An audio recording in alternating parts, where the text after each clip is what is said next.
All right, shortcuts to strengthen your credit. So if you do have that, initial, credit card, or you have a whole bunch of them, again, every 1, 3, 6 months, you want to call your credit card company and ask for credit limit increases, right? I'm not going to go in depth of it right now, but again, always have a good story about how your business is growing. You're about to go into a Facebook campaign, and you need the capital from your bank. You want to establish a strong relationship with them. You have a relationship manager, right? Use all of these different tools, right? Every bank's a little bit different, but ask for those credit limit increases. Put it on your calendar, right? Because you're 5,000 to 10,000 to 20,000 to 100,000, like all of these things can be a big influence on your personal credit to then further on strengthen the business credit once you're ready for that, right? It's a little script you can go through later on. Manipulate the algorithm, right? If you're able to pay, max out your credit cards and pay it off, max it out, pay it off. Naturally, of course, American Express is notorious for this, of increasing your lines quickly by understanding that you're demonstrating you're a high net worth individual and that you need the capital to be able to move forward, from that. So keep on doing like a band-aid effect. Personal lines of credits, right? Because that's in the revolving family. A little bit of the hack I love to teach my clients. If you have a $5,000 limit, that's your average, and it's, look, I don't want to have to wait, years to be able to get my credit limit all the way from 5, 10, 15, 20, etc. If you're able to qualify for a 25, 50, $100,000 personal line of credit, then that's unsecured and it's in the revolving family. What do you think is going to happen when you're applying for new credit, once you let that season for a little bit? That these new credit cards are now they're going to have to match you for your highest comparable credit.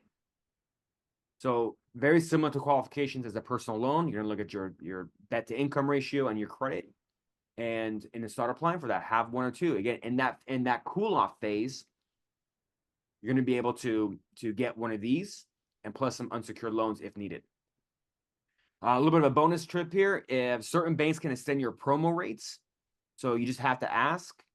I have one of my Discover credit cards, and of course I've had that for 6, 7 years. And I call them up and like, hey, you have any promos? And they're like, hey, we can reduce your overall 22% interest rate down by like permanently by 2% with the margins, or you can have another 0% for another 12 months. I'm like, give me the 0%. So who here knows their credit utilization? Speaking of the devil, there, my friends, do you know what your current overall utilization is, or your individual? So is it over or under 30%?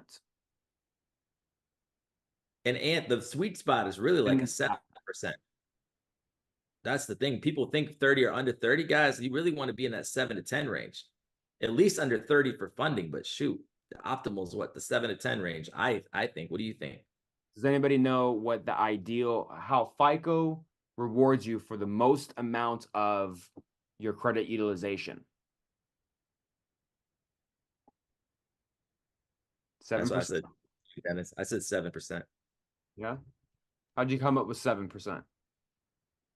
Oh, seven's the lucky number. Every time I play, every time I play in Vegas, I always hit the sevens. Me and Armin, man, we always hit jackpot. Sean got it. 1 to 6%. 100%. Yeah, so it's straight from FICO, right? I actually have their internal documents, and they have a point system, not credit scores, but a point system. And 1 to 6% of utilization is where they reward you the most. And if you pay it off at 0, you don't get the same reward or the credit score increase as if it was at 1%. Interesting enough. I don't understand the logic, but that's how they made it.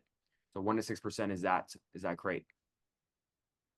All right, so I wanted to bring this to attention because I know overcoming high credit utilization is a big deal, and it's definitely one of the challenges that we face, on a daily basis, especially right now, where a recent study from Bankrate said that credit card balances are at 40% higher than they were in 2021. Where about 56 million people currently carry credit card debt that's more than a year. And even the clients that I was dealing with, even in the RAD community, right, there was one of the challenges that we had to overcome was high credit usage. And as you all know, if you are maxed out for a long period of time and you start paying it down, have any of you guys here felt the pain of them slashing your limits? Has that happened to you where you've had a long maxed out credit card, let's just say for 6 months or a year or some sort, and all of a sudden you pay it down and they just went and they slashed it? Put a yes in the chat if that's you or me. It's crazy. So making sure that we have the right strategies of paying down and doing this, it's a little bit of the 10 different ways of what I have developed throughout my journey being in this game of credit optimization.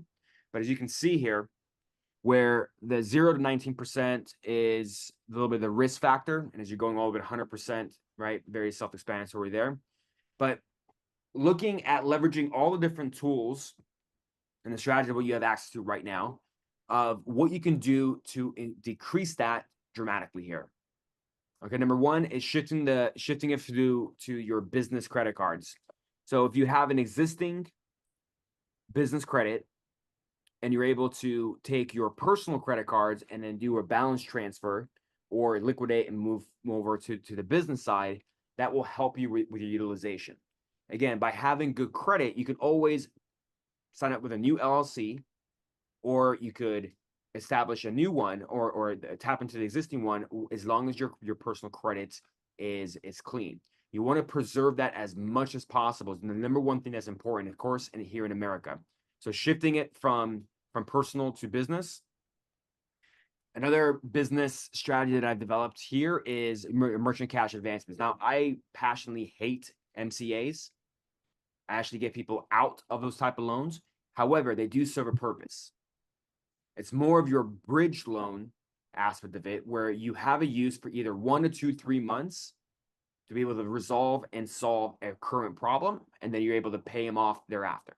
So how I use them is that, number one, there's certain companies like like Funbox or some of these other ones, these MCAs, that don't file a UCC. So remember, you want to remove all UCCs as much as possible. If your credit isn't the greatest because of high credit usage or whatever, you want to get an MCA, take that capital, pay down your personal credit, as long as it's the only thing that's stopping you from getting approved. That way your credit score is optimized. You now then can go get good debt, pay off that MCA immediately after. Okay, does that understand? It's like a 1, 2, 3 step in this way. A UCC is a lien that gets placed on your business credit, letting the world know that, hey, I lent this person some, it could be a capital, a loan, or anything of that nature, that letting them know that you have a debt. There's certain ones like equipment loans that are not really detrimental for you. But if you have, if you have your EIDL, they're going to file a UCC, which, that's actually good debt, very, very long term. But any of these MCAs, majority of them will file a UCC, letting the world know there. All right, balance transfers or liquidate. So if you have room on your business credit cards, you want to liquefy it, then you go and you pay down your personal credit. A little bit of that strategy there. All right, using your personal credit, right, is what I like to call the shift to debt, where you're able to change it from revolving to installment. Again, I try to avoid playing with the personal credit version of it, but again, the outcome is more important than in this situation.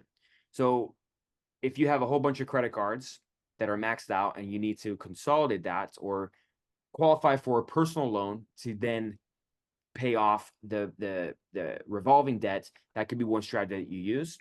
Using your personal loans at the same time. Again, it's very similar to the two over here.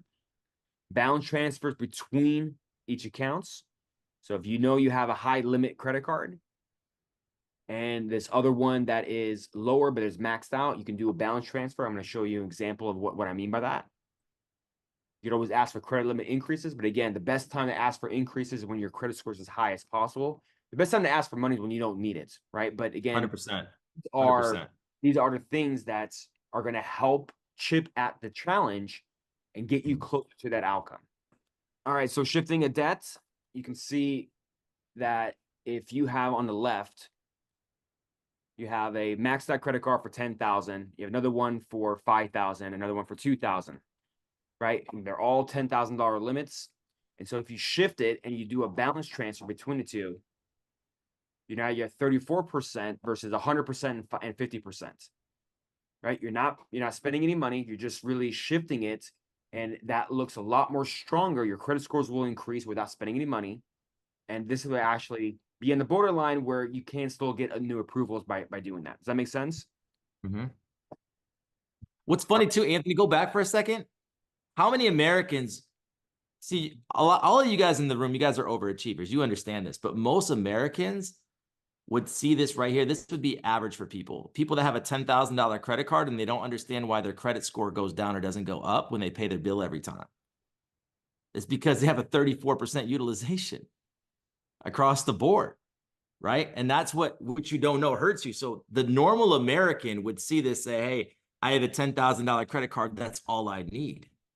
They're going to say, that's all I need. I don't spend more than $10,000.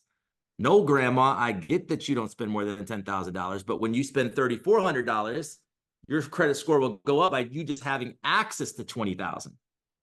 You don't need to use the 20,000. Remember, what you don't know is hurting you. So in this situation, this looks like a lot of Americans today, Anthony, working a job they can't stand, getting credit cards to pay the bills. Most people look at credit as a bad thing, not as a way to get rich. This entire monetary system is built off debt. Every good real estate investor understands, give me as much debt as I can have because I will write off everything. I won't be making money because I'm in debt. Meanwhile, I'm controlling assets and getting more capital and credit off these assets, and I'm becoming uber super rich. When you understand how the monetary system properly works and you know how to leverage credit to build wealth, my God. But this situation right here is a nightmare situation for most Americans. They don't know how to get the credit limit increases. They don't know how to shift the debt. They don't know when to pay their bill. And they don't know the ramifications of paying their bill on this date versus that date. This is just, you don't know what you don't know. You guys are all in the room, so you understand that. But guys, that is key. Shifting money, shifting debt, taking this debt, moving it onto ghost lines, which we'll talk about later on, lines that don't report to business or personal. Well, why would I want that, Dan? So you could hide the debt so your score can go up. And that's the biggest reason why credit repair companies is the biggest scam, is because they tell people don't apply for new credit, right? Well, you need to be having positive payment history every single month. It's what you don't know. That payment history is big. That utilization is big. The inquiry itself is not big. The new account itself is not big. That is just a small sliver of the pie compared to what really matters, right? But this, Anthony, this right here is most Americans with a Chase card, with a Discover card, and they don't want more credit cards, but they don't understand how much this would actually matter if they had them. It's actually one of the number one challenges that we face that we have to overcome in our business, right? From the hundreds of clients that we take on and we're reviewing, the credit utilization is actually a pretty big deal, right? And so hence why I did extensive amounts of research on how to fix these type of situations. I'm going to provide you some additional ones real quick as well. Now, adding authorized users, it's not going to help with the credit utilization, but again, it will increase your credit score. And you have two different options. If you have friends and family, if they've been responsible, looking at the perfect credit formula, right? If you understand that concept, everyone can increase your score 5 to 30 points. And that's enough points for you to be able to get a personal loan. And that can then help you qualify to pay off the revolving debt or shifting it for another business credit card if they have lower requirements. Those are all certain things, right? So you just have to chip away depending on where am I at, what can I do right now, and what can I control to be able to solve this outcome, this problem a little faster. So asset-based lending, if you do own a home, I recommend getting a home equity line of credit. It's not something that I do. I used to be in the mortgage for about 10 years. But again, having a HELOC, which is secure debt, it's easier to qualify if your debt to income ratio is in line, typically around 35 to 40%. But having that, as far as the qualifications, that can help reduce and get that outcome a lot faster. Doing a cash out auto loan, where if you have a paid off car, let's just say it's a $10,000, $20,000 vehicle. That's what it's worth. And the bank's going to give you 50%, 60%, 70% of the value of that in a cash out refi. Then use that and pay off your personal credit debt. Once it's paid off, go and get some business credit, and then you're off to the races. You can use a lot of these new technologies, fintech HELOCs are coming out. Avon is one, and Figure is another one. I haven't worked with them personally, but again, if there's a People way, have gotten big approvals with Avon in here, brother. I have people that signed up for the program the same day that I talked about Avon a couple months ago. They got a home equity line of credit like that, guys. Definitely tap into Avon and tap into Figure for sure. Big deal right there. again, yeah, having them available. Again, I don't know how they would compare to a traditional, but again, that's a whole different conversation, different day. But hey, if it's going to be a quick approval with less headache, not have to wait 30 days, and I can fix my personal credit a lot faster, and game on. All right, so here's when we get a little creative. Borrowing from friends and family. So if you understand, I'm actually going to put these two together right now. So borrowing from friends and family, and if you know that you have an exit, and a credit partner is very similar to the same point. So a credit partner is that either a co-signer or a credit partner that can be the person who can qualify either for your business or personal. Again, what we can do with one person, we can do with others. So let me give you an example. Let's just say that your business is like a car, and you are currently the driver. And if you're currently maxed out, your credit's not the greatest, all we're doing in this credit partner strategy is moving you from the primary driver to the passenger and having your credit partner be in place. Now that person with great credit can go and apply for a business credit card, 0%, etc. And you take that capital, that the new capital that person was able to qualify for, then you're able to do the whole existing business credit card transfer play, fix your credits, get your utilization where it needs to be. Now your scores shoot up to the 700s, etc., because of high credit usage. Then now you can then go and get qualified for your own business credit, business lines, term loans, whatever you can. And then you take that money, you pay off your credit partner, and you thank them and have a nice day, whatever reward or what incentive that they're going to be risking from them. Now, again, I only use this strategy, number one, if they fully understand what the risks are, because they are going to be the one guaranteeing the loans. But again, the biggest thing is that what's my exit? What's the exit for the credit partner? If I just need that person for 1 month, 2 months, then that friend or family, mom, dad, sister, brother, cousin, business partner might be a good solution to help you get there. Again, it's just in the story that you craft. But again, I've used that many times and it's worked very well. We do have access to a private bridge lender. It's not the cheapest option. Okay, it's literally it's pretty crazy for what they charge. But again, if that was if the only thing that's stopping you from getting your new loan and you're working through us, let's just say with us, they will charge you 20 to 30% of what they lend you. But they're taking a huge risk by paying off your credit cards and hoping that you don't go and spend it, right? Go to Toys R Us and buy some toys that even still exist these days. But that is an option that does exist out there. So if that's the only reason why you can't get approved and none of the other options work, then that might be a solution for you. Have you guys ever heard of this company? Goss? Anybody here? This is actually what you're talking about earlier on here as a ghost debt. Mm-hmm. So the interesting thing about, I have actually aligned with them as well, but they capped their interest rate at 16%. It doesn't report anywhere. It's no credit inquiry. And what they do, they connect their account, their platform with Plaid, and you want to connect as many accounts you have. You have your business, personal, whatever you have, to connect your data points. They're gonna look at your cash flow, and they're gonna be able to look at anywhere from, I think, 10 to 25,000 is what they'll approve you for. and it's only meant to consolidate out your high interest rate credit cards. It's a gem, guys. That's a It's gem. Yeah, I believe you need to have, if I'm not mistaken, maybe like a 660 or 670 credit score. They're not in all the states, but they were in a lot of them. So download the app and see if it's in your state. But having this, I think everybody should have this. It's like a credit line. Whenever you need it, you just tap into it. They pay off. It takes about 3-4 days. They pay off your credit, and it's ghost. Nobody knows about it. So it's perfect. Every single person here should do this right now. That's a gem, guys. Guys, he's dropping gems. You better stay the whole time. That's all I got to say. There's stuff that's going to be edited out of the replay. You don't want to miss it. Cancel your Netflix. Just to recap here, avoid maxing out your credit cards.